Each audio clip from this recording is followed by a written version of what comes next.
Welcome back everybody. So today we're taking a dive into the world of monitors with a review of the MSI MAG401QR. Now if you're in the market for a new monitor, stick around because we're going to break down all the features in this monitor and see if it's worth your hard-earned cash.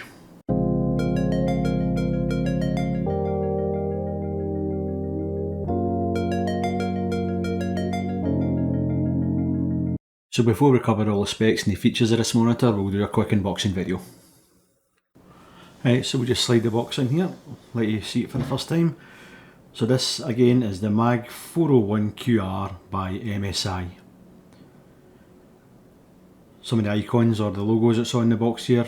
It's a MSI eSports monitor, IPS panel, 155Hz, 1 megasecond response time. It's got a KVM switch built in, and it's also got a USB Type-C with charging capabilities of 65 watts, but we'll cover all them later on. Let's just crack the box open and see what we've got.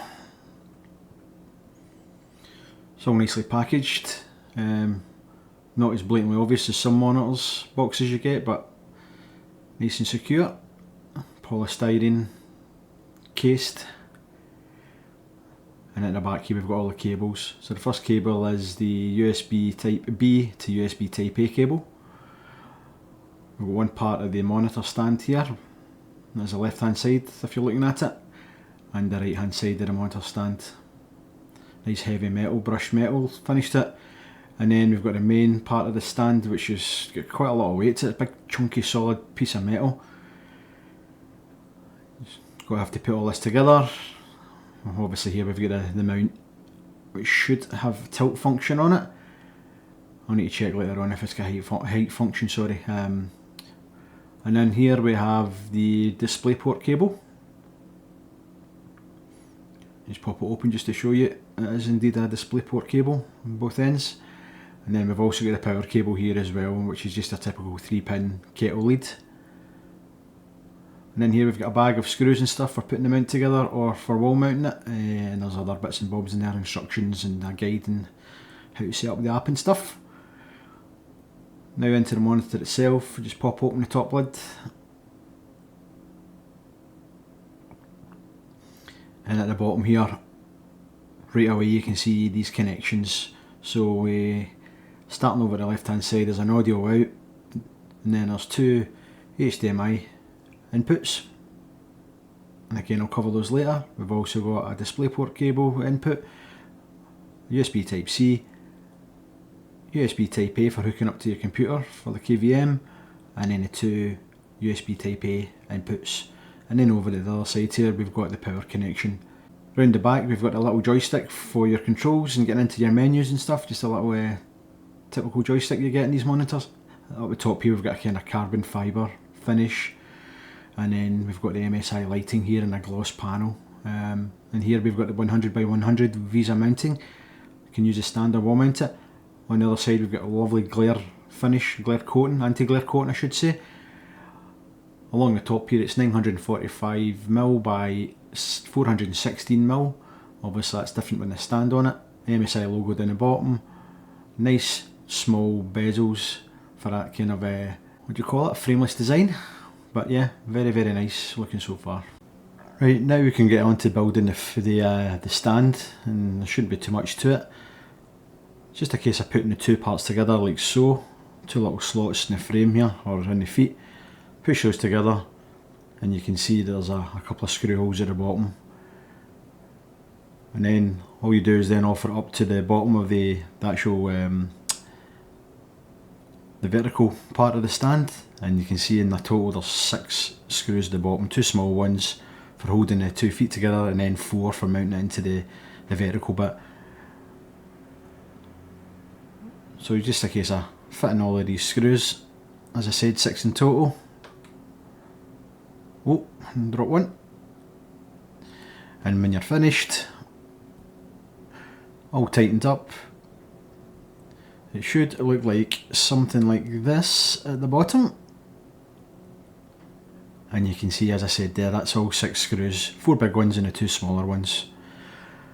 Just pointing out as well, there's little rubber feet here, 3 in total, but unfortunately one of them was dropped off in mine, but it is in the bag. It's just a case of sticking it on, but just if you do get this monitor, just keep an eye on that none of them have dropped off. Don't want to scratch on your nice desktop. Then you just push it into the back of the monitor like so. There's two little locating lugs up the top, and then push it down to the bottom, and then use the last two screws to tighten the stand onto the back of the monitor. Pretty simple, shouldn't take you any longer than 5 minutes max. Now you get to stand up now and look at it properly. So it seems quite sturdy enough. There's plenty of tilt on it, which is good to see, but I'm struggling to see any height adjustment. Doesn't appear to be any height adjustment or rotation adjustment either, which is quite disappointing, but for me I'm not really bothered because I'm putting it on a mount. But if you want this on your desk, it's kind of limited, which is not ideal. And the last thing to show you is the Mystic lighting on the back, which is fully customisable through the MSI software. Quite a nice little effect, but for me I won't be using it as I've got Corsair LS100 lights in the back. But yeah, might be your thing and you might quite like this. So now we'll go into some detail about the actual screen itself. Moving on to the display quality, the MSI MAG401QR boasts a 21:9 aspect ratio screen. That is 40-inch flat IPS panel with a UWQHD 3440 by 1440 resolution and has superb viewing angles up to 178 degrees. The colours are vibrant with its wide colour gamut, and the contrast ratio is impressive and supports HDR 400, making it ideal for both gamers and content creation. The 144Hz refresh rate, which can be overclocked to 155Hz, and the 1 millisecond response time ensures smooth gameplay without any motion blur. In terms of features and connectivity, this monitor has it all, with AMD FreeSync and anti-flicker technology to HDR support. You're getting a lot of bang for your buck. The connectivity options are also top notch with two HDMI 2.0 ports which support up to 100Hz, DisplayPort supporting 155Hz, USB Type-C with charging capabilities of up to 65 watts, two USB Type-A ports at 2.0 and a KVM switch, allowing you to connect multiple devices and control them through the same mouse, keyboard or controller. And for accessing the menus in the monitor, it's just a case of pressing the button on the back. It'll bring up a menu. I'm not going to spend any great deal of time in this because you'll probably play about with this to suit yourself, but yeah, basically moving the joystick up and down, left and right takes you through the menus. Pressing it in actually enters into the next menu. But we've got things here like under this professional tab we've got pro mode, and it lets you set individual settings under that. It's all kind of self-explanatory really. Low blue light boost, HDCR, whatever that is. We've got this MPRT, again I'm not quite sure what that is, but it's got a description of what it can do. Got image enhancement if you want that. Under the image here we can change the brightness, contrast, sharpness, colour temperature, you name it, screen size, all the usual stuff. All of these are the typical kind of settings you get in monitors, all monitors nowadays. So you can change the sharpness here if you want, make it a little bit more crisper on the eye, colour temperatures and so on. And then again, the screen size if you want to change the ratio. I don't know why you'd want to do that to be honest, but then down here we've got input source.